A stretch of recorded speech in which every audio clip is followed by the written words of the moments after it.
So you're a British award-winning international beatbox pioneer.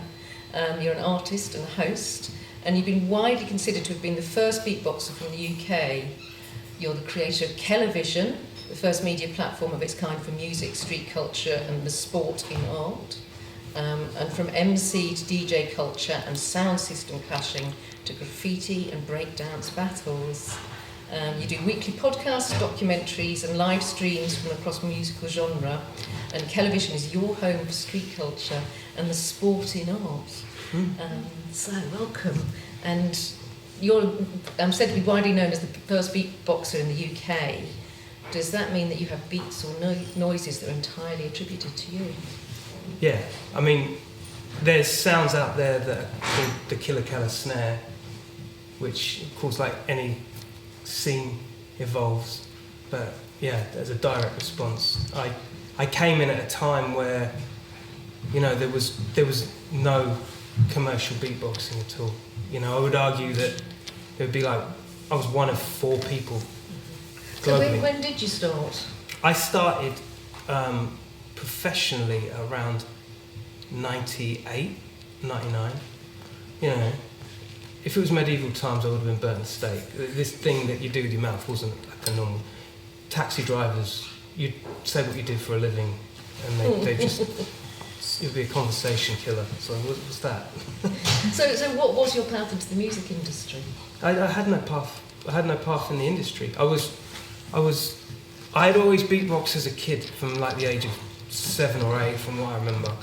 You know, putting beats to Grange Hill, you know, something to do. And it always used to be curious to me how people like Tina Turner, who I'm like a big fan of, for its time, they just didn't beatbox. I thought it was inherent with anybody, for the age I was, that if you're doing something creatively vocal, why you aren't making the beats with your mouth. My dad had other ideas. He hated the fact that I was doing it. And if I had £1 for every time he said stop, you know, I'd be way more richer than the industry I'm in. Did you come from a musical background? No. It was just something that came from in you and you just really wanted to do. A village of 5,000 people, industrial estate. We made skate parks out of crates, and you know, it was an hour and a half out from London.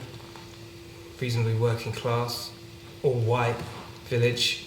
I was called all sorts of names for just being into black music. That was the era. You know, there's like one Chinese restaurant. You know, it's one of those worlds, and it made me do it more. I was like, "Fuck you," you know. I mean, I'm doing it. I don't care what you think. You made your own entertainment. There was nothing else to entertain you, so you did it. There's nothing else going on. So yeah. Yeah, which is one of the biggest creative drives, isn't it? Yeah. If it's not there, you do it yourself. Yeah. So tell us about Television and how and why you created that.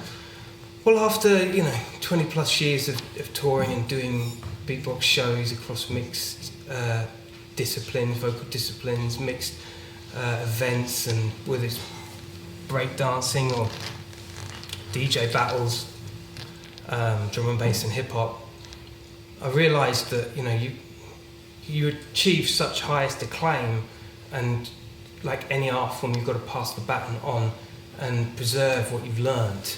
And some people go about their business and hoard and keep hold of those experiences to be talking in conversations like this, or you reapply what you learn and put it into new media and come up with new ways of thinking these things through and reinterpreting different ideas and more worldly ideas. And that was my catalyst to Television. It was taking all I'd learned in knowing about breakdancing, being a part of the Rocksteady crew, knowing about DJing and being a part of the Scratch Perverts, which 3 times world DMC championships internationally, being a world champion pioneering beatboxer, historically documented. So I was like, well, I'm just going to apply that, and that's what Television is.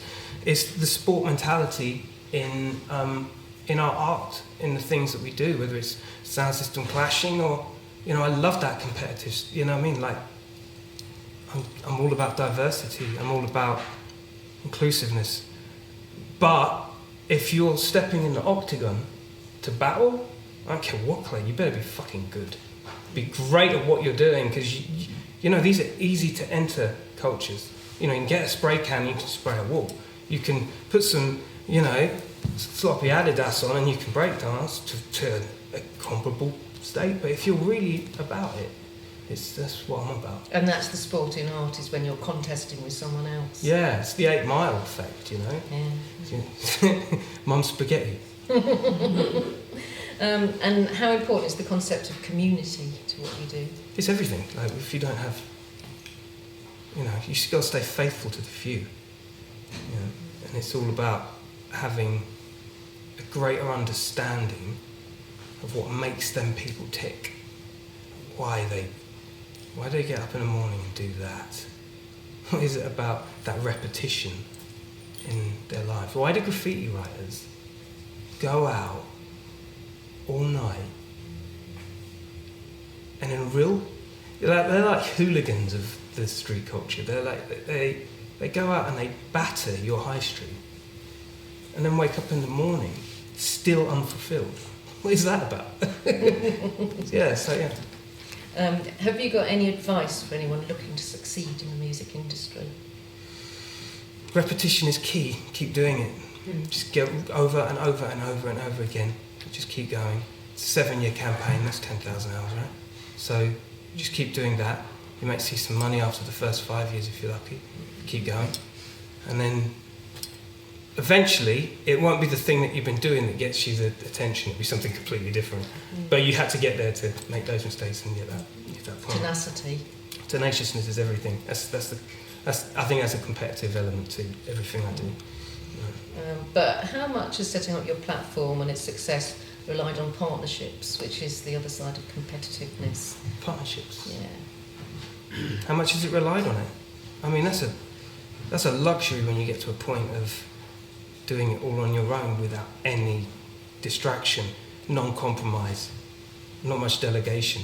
When someone says, hey, I can help, I can actually plug that in, you know, it's a welcome. Say yes, please, I'll do, thank you.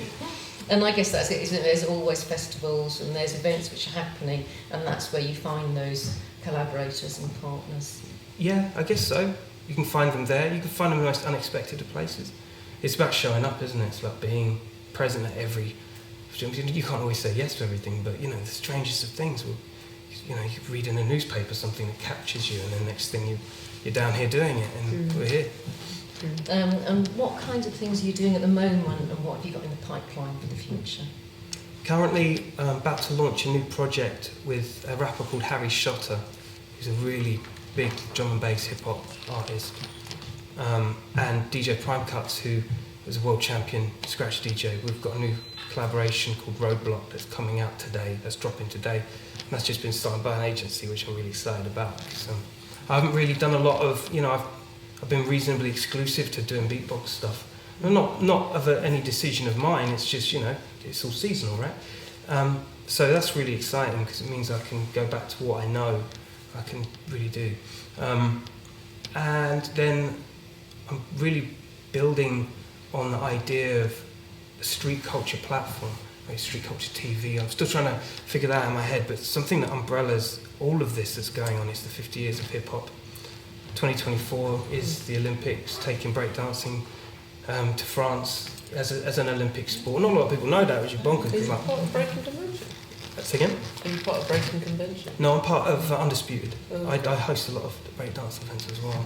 So yeah, and then there's the breakdancing side of things. I'm doing a lot of hosting in that, and yeah, it's good. Just keeping it moving. And you a writer as well as a beatboxer? Is it something that you've done in your time and you're not doing now, or it's something that you always do? Or maybe you don't like to... Depends what you mean writer. What was in... Graffiti? Yeah, yeah.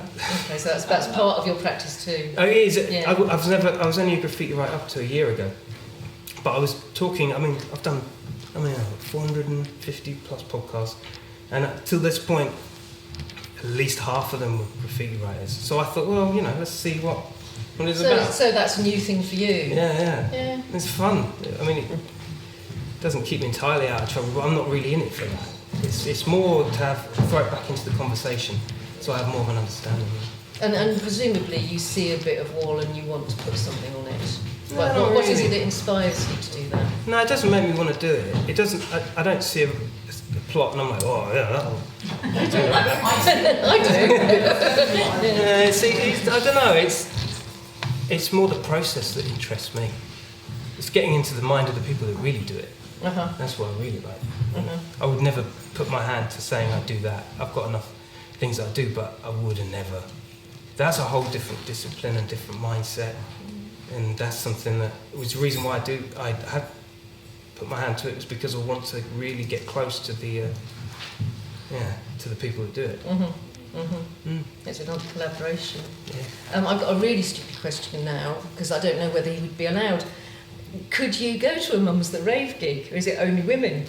It is only women. Okay. It's something we haven't really talked about before. But, however, we have a male MC sometimes, host. So Kela is welcome anytime. Cool. He knows that though. We've known each other for years and years. Well, thank you for having me. Yeah, I mean, you really brought me into the fold on this one. I really appreciate it. Legends, legends. Fantastic. Yeah. But yeah, we should definitely get you on the road. I'd love to. Brilliant. And last question, International Women's Day. Who's the woman that you would like to dedicate it to? My mum, my girlfriend, my nans. Grace Jones, Janis Joplin, Tina Turner, MIA, Bjork. Yeah, always fantastic women. Yeah, more. Just more. Fantastic. Thank you so much. Thank you, everyone.